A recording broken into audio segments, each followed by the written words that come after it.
ভাই আমি ট্রেনিং দিচ্ছি, রিক্সা চালার ট্রেনিং দিচ্ছি। আমার সম্পর্কে জানতে চান আপনি? আমি রংপুর জেলার বীরগাছা উপজেলাধীন ব্রাহ্মণীকুণ্ডা উচ্চ বিদ্যালয়ের প্রধান শিক্ষক এবং দাতা এবং প্রতিষ্ঠাতা জমিদাতা। তা আমি অবসরে যাচ্ছি 22শে নভেম্বর। অবসরের পর থেকে আমি আর মাসিক বেতন পাবো না, কারণ আমাদের বেসরকারি শিক্ষা প্রতিষ্ঠানের আমরা যখন বেতন পাই তখন আমাদের সংসার ভালো চলে।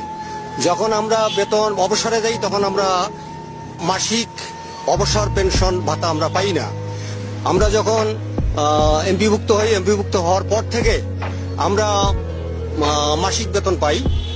তা তখন আমাদের ভালো চলে। যেমন এই যে রিক্সার টায়ার জানেন না, টায়ার টিউব হাওয়া দিলে চলে, তেমনি আমরা বেসরকারি শিক্ষক কর্মচারীরা আমাদের যখন আমরা বেতন পাই হাওয়া দিলে আমরা চলি।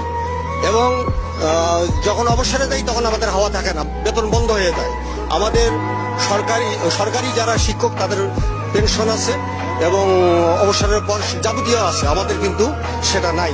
যার কারণে আমাদের 22শে নভেম্বরে আমি যেহেতু অবসরে যাব, পরের দিন থেকে আমার এই একমাত্র অবলম্বন আমার চাকরি।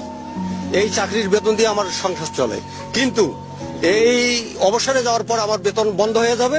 সেই কারণে আমি চিন্তা